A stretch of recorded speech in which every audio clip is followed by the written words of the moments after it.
Hello and welcome students to the online classes of communication technology. It's week 8 and I'm here your instructor Mohsin Khan. So last time we actually started frequency modulation and phase modulation, which is actually collectively called as exponential modulation or angle modulation. So last time हमने study किया था कि frequency modulation actually होती क्या है और उसके बाद हमने स्टडी किया था उसकी जो मैथमेटिकल फॉर्म है. So today we are actually going to discuss its demodulation, कि how a frequency modulated signal is being demodulated at the receiver side. So let's look at its mathematical form. So last time हमने study किया था कि this is actually the equation of frequency modulated signal. So pi exp exponential in time domain is equal to a cos omega ct plus psi of t. As we have studied कि frequency and phase modulation को collectively exponential modulation और angle modulation भी कहा जाता है. So it's AC amplitude of carrier signal while cos omega ct plus psi of t. अब ये जो psi of t है ये वेरी करता है for frequency modulation and phase modulation. If psi of t is equal to kp multiplied by m of t, so this equation will be the equation of phase modulation. यहाँ पे हमने लिखा है pm stands for phase modulation. दूसरी side पे psi of t is equal to kf minus infinity to lambda m of lambda d lambda. So इस psi of t की जगह अगर हम ये वैल्यू पुट कर लेते हैं तो ये इक्वेशन बन जाएगी किस चीज़ की, फ्रीक्वेंसी मॉड्यूलेटेड सिग्नल की. ठीक है. सो लास्ट टाइम हमने ये सारे इक्वेशंस स्टडी किए थे. उसके बाद हमने उससे पहले हमने ये भी स्टडी किया था कि व्हाट्स एक्चुअली इंस्टेंटेनियस फ्रीक्वेंसी, और इंस्टेंटेनियस फ्रीक्वेंसी में जब हम और इंस्टेंटेनियस फ्रीक्वेंसी जो कि चेंज होती रहती है फ्रीक्वेंसी मॉड्यूलेशन के केस में इंफॉर्मेशन सिग्नल के एम्पलीट्यूड के साथ. लास्ट टाइम हमने ये इक्वेशन भी स्टडी की थी इंस्टेंटेनियस फ्रीक्वेंसी की कि omega I is equal to omega C plus K F M of T. Omega C is actually the current frequency of carrier signal, और ये जो टर्म है ये हमारे पास किस चीज़ से आ जाता है, जब हम क्या ऐड कर लेते हैं इस चीज़ में, कैरियर सिग्नल के साथ किस चीज़ को ऐड कर लेते हैं, इंफॉर्मेशन सिग्नल को ऐड कर लेते हैं. तो हमारे पास इंस्टेंटेनियस फ्रीक्वेंसी की वैल्यू ये बन जाती है कि omega C plus K F M of T. So M of T is actually the amplitude of information signal while kf is actually the controlling factor. Controlling factor का मतलब ये है कि ये कि इंफॉर्मेशन सिग्नल के एडिशन के साथ हमारे पास जो मॉड्यूलेटेड सिग्नल होता है उसकी फ्रीक्वेंसी में जो चेंज आ जाता है उसको कंट्रोल करते हैं, एक लिमिट में रखता है ये kf. सो अब हमारे पास इंस्टेंटेनियस फ्रीक्वेंसी का इक्वेशन है omega C plus K F M of T. Now let's consider अगर हमारे पास ये एक मैसेज सिग्नल है जिसमें पॉजिटिव पीक वैल्यू की ये पॉइंट है और नेगेटिव पीक वैल्यू की ये पॉइंट है. तो अब हमारे पास दो पॉइंट्स पे हमारे पास फ्रीक्वेंसी मैक्सिमम हो जाएगी. सॉरी, एक पॉइंट पे मैक्सिमम होगी और दूसरी साइड पे मिनिमम होगी. मैक्सिमम कब होगी, जब हमारे पास मैसेज सिग्नल की ये वैल्यू इस कैरियर सिग्नल की फ्रीक्वेंसी के साथ ऐड हो जाता है तो हम क्या अचीव कर लेते हैं, इंस्टेंटेनियस फ्रीक्वेंसी की मैक्सिमम वैल्यू अचीव कर लेंगे. दूसरी साइड पे जब हमारे पास इंफॉर्मेशन सिग्नल की ये वैल्यू ये नेगेटिव पीक वैल्यू इसकी जो वैल्यू ऐड हो जाती है कैरियर फ्रीक्वेंसी के साथ, तो हम क्या ऑब्टेन कर लेंगे, हम मिनिमम फ्रीक्वेंसी को ऑब्टेन कर लेंगे। इसकी मिसाल ऐसी है कि फॉर एग्जांपल हमारे पास कैरियर सिग्नल की फ्रीक्वेंसी है 100 हर्ट्ज़ और उसमें हम ऐड कर लेते हैं 50 हर्ट्ज़, तो टोटल फ्रीक्वेंसी क्या बन जाएगी 150 हर्ट्ज़। ठीक है। इसी तरह अगर हमारे पास कैरियर सिग्नल की फ्रीक्वेंसी है 100 हर्ट्ज़ और उसमें हम ऐड कर लेते हैं -50 हर्ट्ज़, तो 1 - 50 hertz is equal to 50 hertz. तो हमारे पास एक साइड पे मिनिमम फ्रीक्वेंसी बन जाएगी और दूसरी साइड पे मैक्सिमम फ्रीक्वेंसी बन जाएगी। तो ये हमारे पास इंस्टेंटेनियस फ्रीक्वेंसी की मैक्सिमम वैल्यू है और ये हमारे पास मिनिमम वैल्यू है। तो मैक्सिमम वैल्यू हम कब ऑब्टेन कर लेते हैं, जब पीक वैल्यू की वैल्यू इसमें ऐड हो जाएगी, पॉजिटिव पीक वैल्यू। और हम मिनिमम वैल्यू तब अचीव करेंगे जब हमारे पास नेगेटिव पीक वैल्यू ऐड हो जाएगी कैरियर सिग्नल की फ्रीक्वेंसी में। ठीक है। तो हमारे पास एक्चुअली इंस्टेंटेनियस फ्रीक्वेंसी के दो वैल्यूज़ आ जाते हैं, एक को हम कहते हैं ओमेगा मैक्स और दूसरे को हम कहते हैं ओमेगा मिनिमम। इसी तरह हमारे पास बन जाता है फेज मॉड्यूलेशन में। लेकिन फेज मॉड्यूलेशन की इक्वेशन में जाने से पहले आप लोगों के जहन में शायद ये क्वेश्चन आ जाएगा कि फेज मॉड्यूलेशन में तो एक्चुअली फेज चेंज हो जाता है, लेकिन हम यहाँ बात कर रहे हैं फ्रीक्वेंसी की। तो हमने जिस तरह पढ़ा था कि हम फेज मॉड्यूलेशन को इन टर्म्स ऑफ फ्रीक्वेंसी भी डिस्क्राइब कर सकते हैं। So in phase modulation actually phase modulates but we are analyzing it in terms of frequency. तो अगर हम फेज मॉड्यूलेशन को इन टर्म्स ऑफ फ्रीक्वेंसी लिखते हैं तो उसकी इक्वेशन ये होती है कि instantaneous frequency is equal to omega C plus K P M of T dot. इस डॉट का मतलब ये है कि हम यहाँ पे क्या चीज़ ऐड करेंगे, कैरियर फ्रीक्वेंसी में मैसेज सिग्नल की जो वैल्यू है उसकी हम डेरिवेटिव फाइंड कर लेंगे और उसकी वैल्यू यहाँ पे पुट कर लेंगे और इसके साथ ऐड कर लेंगे। तो उसी तरह यहाँ पे भी दो ही वैल्यूज़ आएंगी, एक मैक्सिमम और दूसरी मिनिमम। सो मैक्सिमम वैल्यू तब बनती है जब हमारे पास डेरिवेटिव की वैल्यू जो है वो हम इसमें ऐड कर लेते हैं, और मिनिमम तब बनेगी जब हमारे पास यहाँ पे माइनस आ जाएगा। ठीक है, ये हमारे पास माइनस है। लेकिन इन दोनों में एक्चुअली हमारे पास ये जो फ्रीक्वेंसी मॉड्यूलेशन के लिए इक्वेशंस हैं और ये जो फेज मॉड्यूलेशन के लिए मैक्सिमम और मिनिमम की जो इक्वेशन है, इसमें डिफरेंस ये है कि फ्रीक्वेंसी मॉड्यूलेशन के केस में यहाँ पे भी क्या होता है, यहाँ पे एम्पलीट्यूड की वैल्यूज होती हैं और यहाँ पे एम्पलीट्यूड की डेरिवेटिव्स की वैल्यू ऐड होती है। यही सिर्फ और सिर्फ डिफरेंस है। तो उसी डेरिवेटिव को हमने आसानी से डिस्क्राइब करने के लिए यहाँ पे डॉट पुट कर लिया है। ठीक है। So this was actually minimum value and maximum value of instantaneous frequency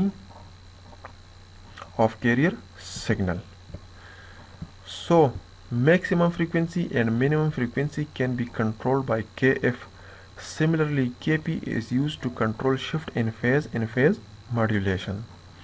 So as we have just discussed that omega I is equal to omega C plus KF m of t, and as we know कि omega which actually angular frequency, इसको हम अगर linear frequency में convert करना चाहें तो उसकी equation हमारे पास ये है कि omega is equal to 2/f। Omega के का जो यूनिट है वो है हमारे पास रेडियन पर सेकंड और लीनियर फ्रीक्वेंसी एफ की जो यूनिट है वो है cycles per second. So we are now actually converting radian per second into cycles per second.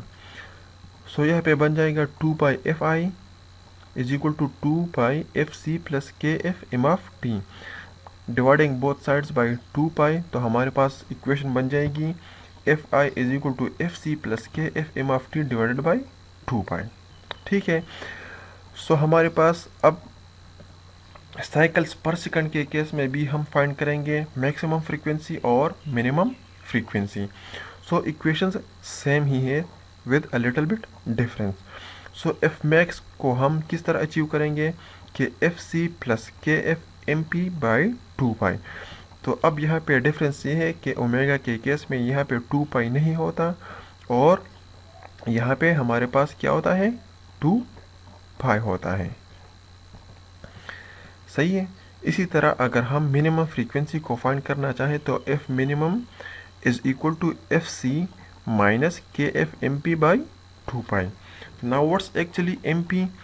M P हमारे पास क्या है, पीक वैल्यू है। तो अगर पीक वैल्यू हमारे पास पॉजिटिव होगी तो वो यहाँ पे ऐड होगी, अगर हमारे पास पीक वैल्यू की वैल्यू नेगेटिव होगी तो वो हमारे पास यहाँ पे सब्ट्रैक्ट होगी। सिमिलरली फॉस्फेज मॉड्यूलेशन, ये इक्वेशंस बन जाते हैं। ठीक है। So F C is actually carrier frequency while this is actually deviation in frequency. Deviation actually means change। जिस तरह मैंने आप लोगों को बताया कि फॉर एग्जांपल हमारे पास क्या है, कैरियर फ्रीक्वेंसी है 100 हर्ट्ज और हमारे पास एक टाइम पे पीक वैल्यू जो बन जाती है तो उसकी वजह से फ्रीक्वेंसी इंक्रीज़ हो जाती है 150 हर्ट्ज तक, और दूसरी वैल्यू के साथ हमारे पास जो फ्रीक्वेंसी है वो डिक्रीज़ हो जाती है 50 हर्ट्ज तक। तो एक्चुअली क्या हो रहा होता है, डेविएशन हो रही होती है फ्रीक्वेंसी में। किस तरह डेविएशन के पहले 100 हर्ट्ज होती है, फिर 150, फिर 100, फिर हमारे पास 50, फिर 100, फिर 150। तो इसी तरह अगर हम इस तरह एक ग्राफ बनाएं तो फॉर एग्जांपल ये हमारे पास 100 वैल्यू होती है तो पॉजिटिव पीक वैल्यू के साथ इस साइड पे मूव कर लेता है फ्रीक्वेंसी, मूव कर लेती है फ्रीक्वेंसी, और नेगेटिव वैल्यू के साथ यहाँ पे फ्रीक्वेंसी मूव कर लेती है।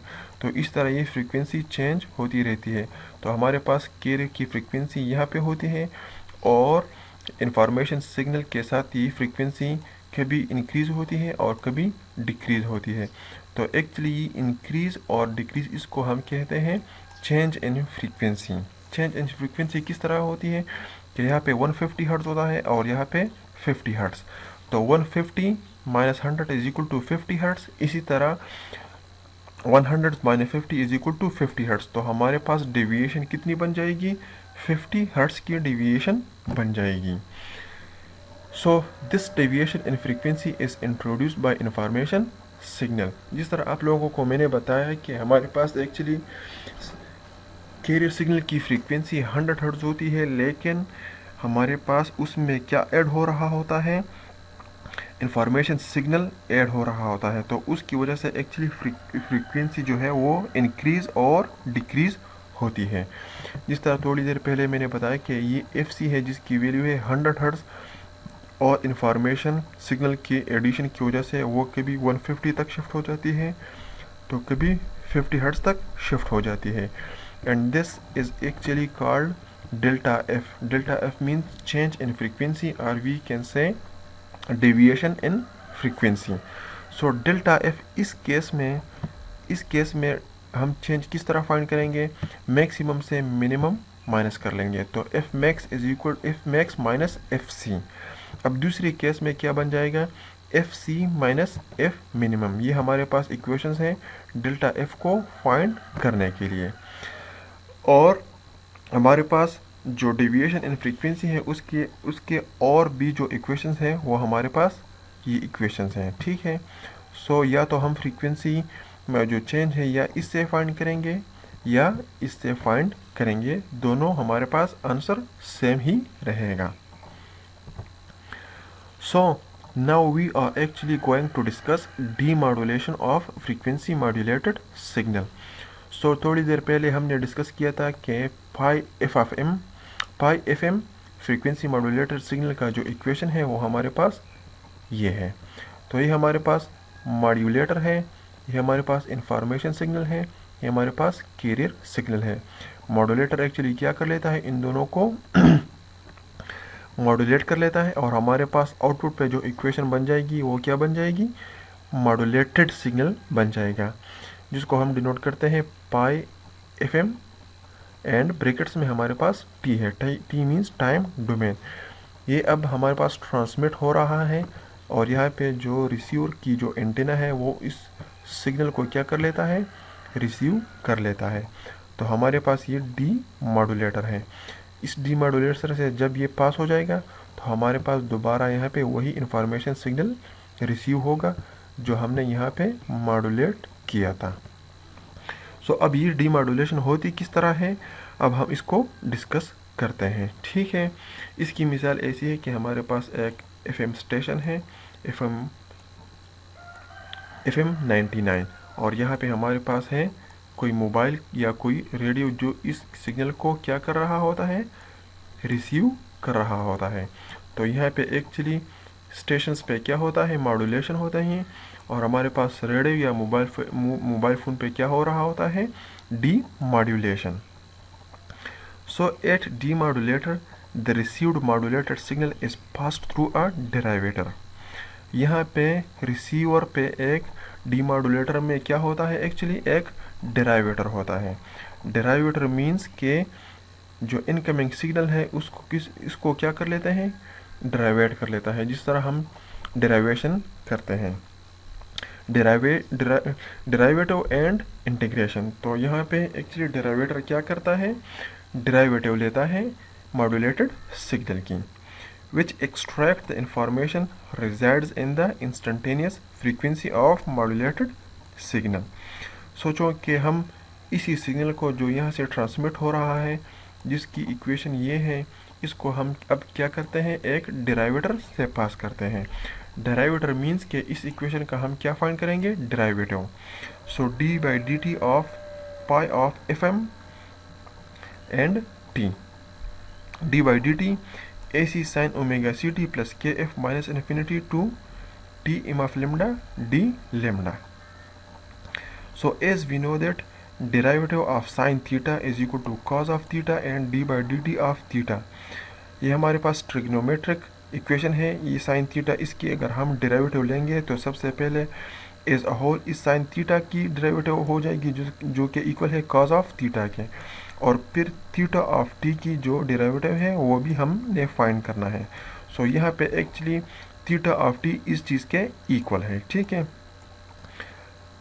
सो इक्वेशन ए बिकम्स AC चूँकि कांस्टेंट है, कैरियर सिग्नल की जो एम्पलीट्यूड है, और ये हमारे पास क्या है, साइन थीटा की जो डेरिवेटिव है वो बन जाएगी कॉस ऑफ थीटा, और हमारे पास थीटा टी जो है जो कि इक्वल है omega C T plus K F minus infinity to T M of lambda D lambda. इसकी हम क्या फाइंड कर लेंगे, derivative according to this formula. ठीक है, सो इसकी जब हम डेरिवेटिव फाइंड करेंगे तो D by D T of omega C constant है, ये बाहर निकल जाएगा। So D by D T and D T cancel हो जाएगा, तो हमारे पास बन जाएगी ओमेगा सी, और यहाँ पे इंटीग्रेशन है और यहाँ पे डेरिवेटिव है, तो ये दोनों एक दूसरे के साथ कैंसिल आउट हो जाएंगे। तो हमारे पास दोबारा क्या बन जाएगी, K F of M of T. So हमारे पास जो फाइनल इक्वेशन है डेरिवेटिव के बाद वो ये बन जाएगी। ठीक है, इसका मतलब ये है कि जब हम एक फ्रीक्वेंसी मॉड्यूलेटेड सिग्नल को डेरिवेटर से पास कर लेंगे तो आउटपुट पे हमारे पास ये इक्वेशन बन जाएगी। ठीक है, और ये हमारे पास क्या है, ये हमारे पास है इंस्टेंटेनियस फ्रीक्वेंसी और ये हमारे पास है इंस्टेंटेनियस फेज। ठीक है, so we can see the above signal is obtained after passing the received signal through derivator.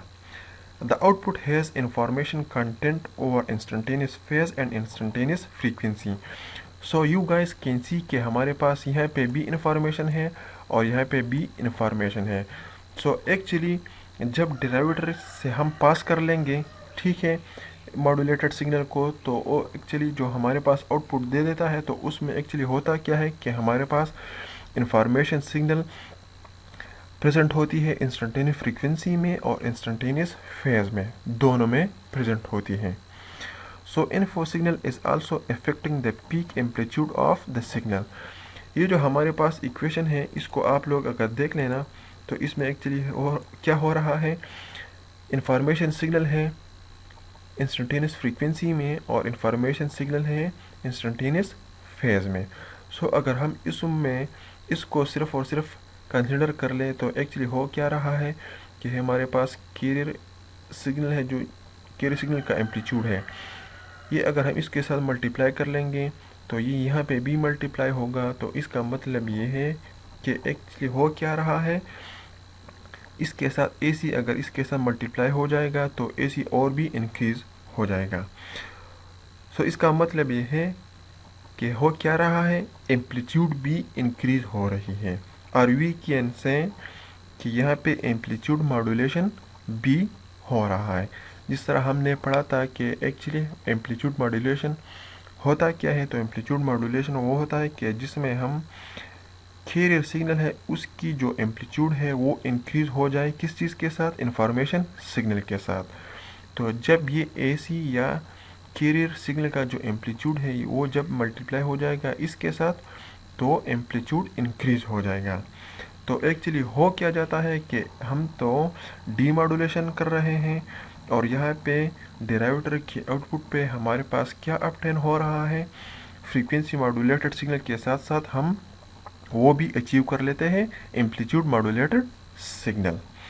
So information signal scaled by KF is changing the peak amplitude of carrier signal which is called AM. AM stands for amplitude modulation. So इसका मतलब ये है कि जब हम एक frequency modulated signal को डिराइवेटर से पास कर लेते हैं तो आउटपुट पे हमारे पास आ जाता है एक एम्पलीट्यूड मॉड्यूलेटेड सिग्नल और साथ में फ्रीक्वेंसी मॉड्यूलेटेड सिग्नल भी हम ऑब्टेन कर लेते हैं। इस सिग्नल को एक्चुअली क्या कहा जाता है, इस सिग्नल को कहा जाता है जॉइंटली मॉड्यूलेटेड सिग्नल, क्योंकि इसमें एम्पलीट्यूड भी मॉड्यूलेट हो रही है और साथ में फ्रीक्वेंसी भी मॉड्यूलेट हो रही है।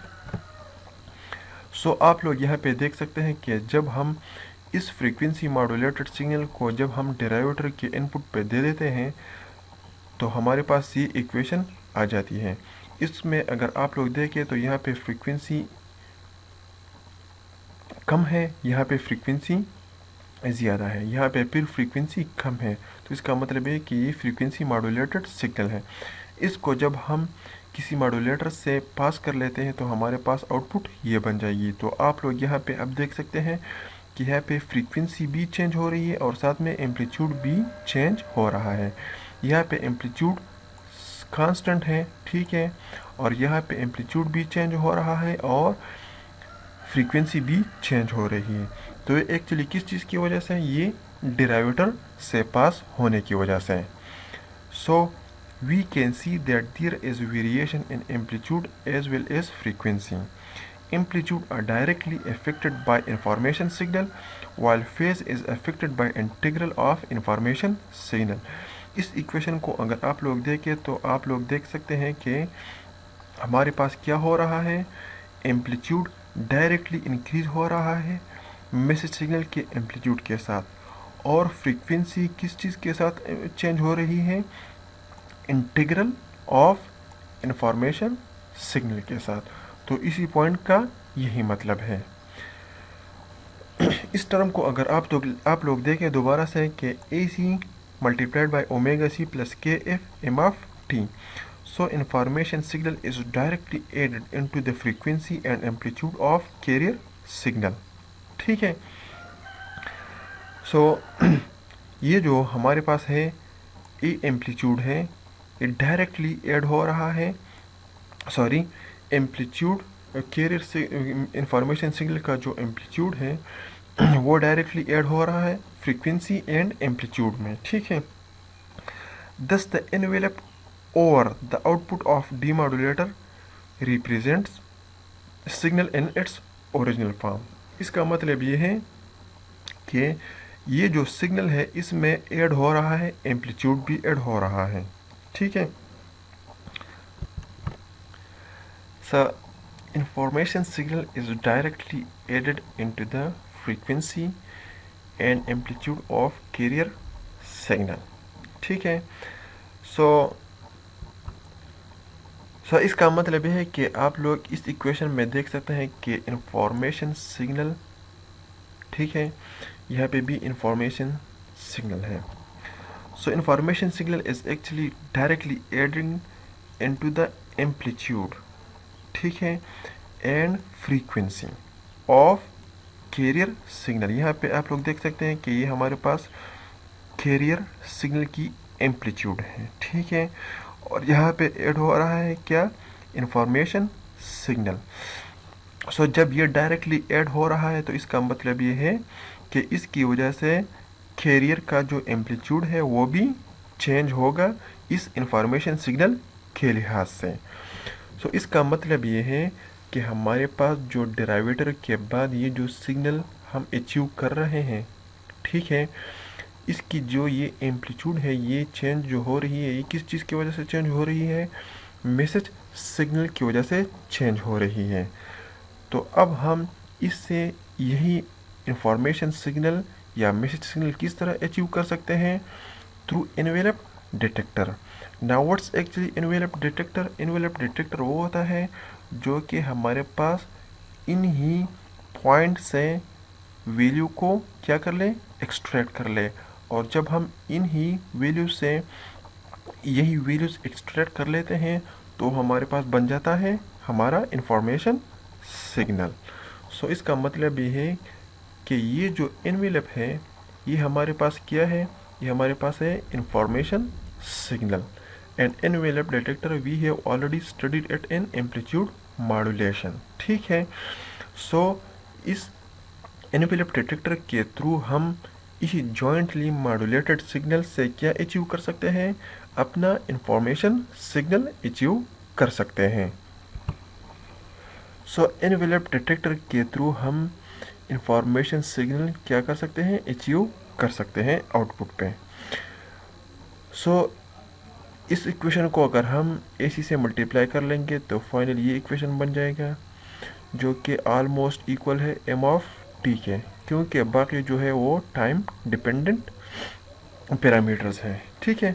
So when this joint modulated output of derivator is passed through envelope detector, its envelope can be detected which is direct representation of m of t। तो ये अब इनपुट पे क्या है? फ्रीक्वेंसी मॉड्यूलेटेड सिग्नल है, ये हमारे पास है डेराइवेटर, ये हमारे पास जॉइंटली मॉड्यूलेटेड सिग्नल है, और ये हमारे पास एनवेलप डिटेक्टर है। एनवेलप डिटेक्टर से हम जब जॉइंटली मॉड्यूलेटेड सिग्नल को पास कर लेंगे तो हमारे पास क्या बन जाएगा? m of t। And what is actually m of t? m of t is our desired message signal which has been transmitted by the transmitter। so अब हम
सो यही जो कैरियर सिग्नल के एम्पलीट्यूड में जो वेरिएशंस हैं उसको अब हम रिमूव करेंगे बैंड पास लिमिटर के थ्रू।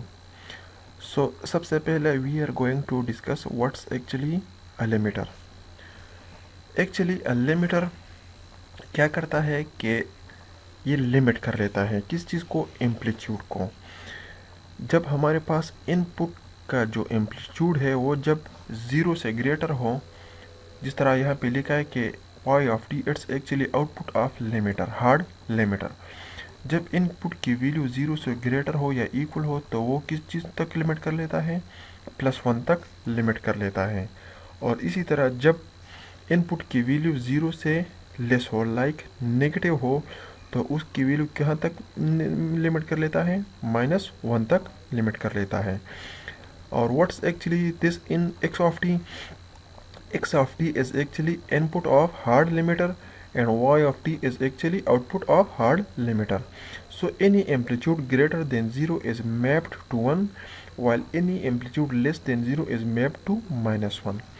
For example, ये हमारे पास है इनपुट टू हार्ड लिमिटर। यहाँ पे आप लोग देख सकते हैं कि एम्पलीट्यूड जो कि क्या हो रहा है, चेंज हो रहा है, ठीक है, कांस्टेंट नहीं है। लेकिन इसको हम कांस्टेंट बनाने के लिए क्या करते हैं, इसको एक हार्ड लिमिटर से पास कर लेंगे। तो यहाँ पे आप लोग देख सकते हैं कि यहाँ से यहाँ तक हमारे पास जो एम्पलीट्यूड है उसकी वैल्यू 0 से ग्रेटर है, तो ये अब हार्ड लिमिटर क्या कर लेगा, इसको 1 तक, ये हमारे पास +1 है तो ये +1 तक लिमिट कर लेगा। इस तरह ये हम अब ये 0 से लेस है तो इसको अब लिमिट कर दिया गया है किस चीज़ तक, -1 तक। इसी तरह फिर +1 -1 +1 -1। तो अब हमारे पास क्या आ जाएगा, हमारे पास एक कांस्टेंट वैल्यू आ जाएंगी +1 तक और -1 तक, ठीक है। So after getting square waveform at output having unity amplitude, Fourier expansion is used to present as sum of sinusoids, ठीक है। इसके आउटपुट जो कि हमारे पास क्या बन जाता है, एक स्क्वायर वेवफॉर्म बन जाएगा। तो इसको अब हम साइनोसाइड्स में कन्वर्ट करने के लिए क्या अप्लाई कर लेंगे, फोरियर एक्सपेंशन, ठीक है। फोरियर एक्सपेंशन एक मैथमेटिकल फार्मूला है जिसके थ्रू हम क्या कर लेंगे, स्क्वायर वेवफॉर्म को कन्वर्ट कर लेंगे इन टर्म्स ऑफ साइनोसाइड्स के। सो हार्ड लिमिटर का जो आउटपुट है फोरियर एक्सपेंशन अप्लाई करने के बाद वो बन जाएगा 4/π cos theta -1/3 cos 3t + 1/5 cos 5 theta, ठीक है। हमारे केस में थीटा किस चीज़ के इक्वल है, in our case theta of t is equal to omega ct plus kf minus infinity to t m of lambda d lambda, ठीक है। So cos of theta will generate a frequency band in which we see omega c will be central frequency and second term is derived as deviation from center frequency, ठीक है। ये cos theta क्या produce कर लेगा, एक central frequency, और दूसरा क्या इंट्रोड्यूस कर लेगा, एक deviation from the central frequency. ये cos थीटा इस चीज़ के इक्वल बन जाएगा, और जब cos 3 थीटा आएगा तो इस होल टर्म को हम क्या कर लेंगे, 3 में मल्टीप्लाई कर लेंगे, तो हमारे पास ये चीज़ बन जाएगी, ठीक है। So this third term is multiplied by 5, second term is multiplied by 3 and third term is multiplied by 5। इसका मतलब ये है कि हमारे पास इन टर्म्स में ओमेगा की वैल्यू इंक्रीज होती जा रही है, ठीक है। So 5 theta T will be equal to 5 omega C T plus 5 K F, ये टर्म, ठीक है। So F omega C is equal to 1 gigahertz, then 3 omega C will be equal to 3 gigahertz, ठीक है। 3 into 1 gigahertz will be equal to 3 gigahertz. इसका मतलब ये है कि सारे जो टर्म्स हैं इनमें हाई फ्रीक्वेंसी कंपोनेंट्स हैं। सो इन हाई फ्रीक्वेंसी कंपोनेंट्स को हम किस चीज़ के थ्रू रिमूव कर सकते हैं, हम एक बैंड पास फिल्टर के थ्रू रिमूव कर सकते हैं, ठीक है।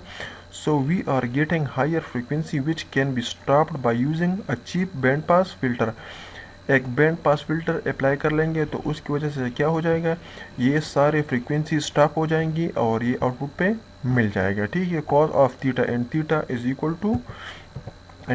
Equal to this whole term, ठीक है।